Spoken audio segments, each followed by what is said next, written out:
И какво сега, като виждате брат ми и мене е анонимно, си мислите за голямата работа, те ли? На тебе ще кажа, ти не си нещо повече от едно недъгово компютърно гейче, и просто си по-долен от китово едно. Какво друго ти кажа? Ти си имбецилен тапунгер. И просто ако те разбере кой си, ще ядеш бой, ма ти това се го знаеш, защото едва ли ми пише за първи път фаска, иначе нямаш да събереш смело да го направиш.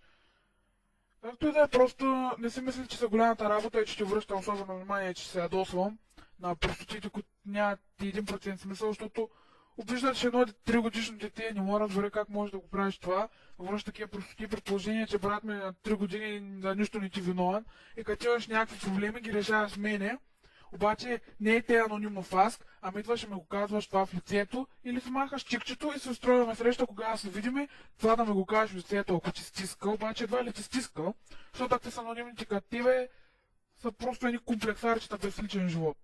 Какво ти кажа? Но долен си, то много.